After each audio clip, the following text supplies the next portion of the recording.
যখন আমি বুড়ো হয়ে যাব, একেবারে থুরথুরে বুড়ো, তখন একটু আমার পাশে থাকবি, একটু ধৈর্য ধরে রাখবি আমার উপরে। ধর, যদি তোর দামি কাচের বাসনটা আমার হাত থেকে পড়ে যায় হঠাৎ, কিংবা তরকারির বাটিটা উল্টে ফেলি টেবিলের ওপরে, আমি যে তখন অত ভালো দেখতে পাবো না রে। আমাকে তুই চিৎকার করে বকিস না প্লিজ। বুড়োরা যে সারাক্ষণ নিজেদেরই করুণা করতে থাকে, তুই জানিস না? আমি একদিন আর কানে শুনতে পাবো না, একবারে বুঝে ফেলবো না তুই কি বলছিস। তাই বলে আমাকে বধির ডাকিস না। পারলে না হয় আর একটা বার কষ্ট করে কথাটা বলিস, না হয় লিখিয়ে দিলি কাগজে কলমে। আমাকে ক্ষমা করিস রে, আমি বুড়িয়ে যাচ্ছি। আর যখন আমার হাঁটু কাঁপবে, পা দুটো শরীরের ভার আর বইতে চাইবে না, তুই একটু ধৈর্য ধরে আমাকে উঠে দাঁড়াতে সাহায্য করবি তো? বল, যেমন করে প্রথম হাঁটতে শিখেছিলি আমার পায়ের পাতার উপর দাঁড়িয়ে, তেমন করে। কখনো কখনো আমি ভাঙা রেকর্ড প্লেয়ারের মতো বকবক করেই যাব, তুই একটু শুনিস কষ্ট করে। আমাকে নিয়ে হাসাহাসি করিস না প্লিজ, আমার বকবকানিতে অধৈর্য হয়ে যাস না রে। তোর মনে আছে ছোট্টবেলায় তুই একটা বেলুনের জন্য কেমন ঘ্যান ঘ্যান করেই যেতিস আমার কানের কাছে, যতক্ষণ না তোকে সেটা আমি কিনে দিতাম। আমার গায়ের গন্ধটাকেও ক্ষমা করে দিস পারলে। আমার শরীরে বুড়োটে গন্ধ জন্মাচ্ছে, স্নান করার জন্য জোর করিস না তখন।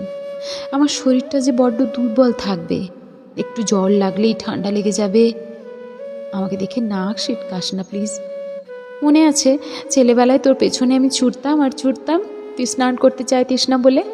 তুইও একটু ছুটতে পারবি না আমার বুড়ো হয়ে যাওয়ার শরীরটার পাশে পাশে? বিশ্বাস কর, বুড়োদের এমনই হয়। হয়তো তুই বুঝবি একদিন, হয়তো।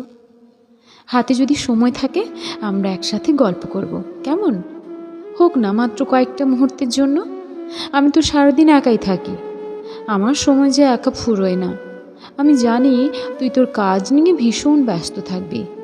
আমার বুড়ো হয়ে যাওয়া গল্পগুলো তোর শুনতে ভালো না লাগলেও একটু আমার পাশে থাকিস। তোর মনে আছে কতবার তোর ছোট্ট পুতুলের গল্প আমি শুনতাম, শুনেই যেতাম, আর তুই বলেই যেতিস একদিন আসবে, বিছানায় পড়ে থাকবো।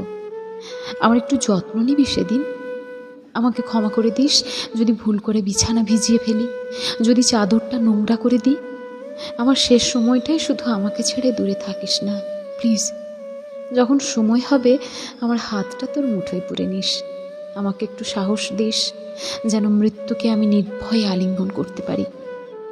আর ভাবিস না, যখন আমি আমার স্রষ্টার দেখা পাবো, তার কানে কানে ফিসফিসিয়ে বলবো যেন তোর মঙ্গল করেন। কারণ তুই আমাকে ভালোবেসেছিলি, আমার বুড়ো সময়গুলোতে আমার যত্ন নিয়েছিলি।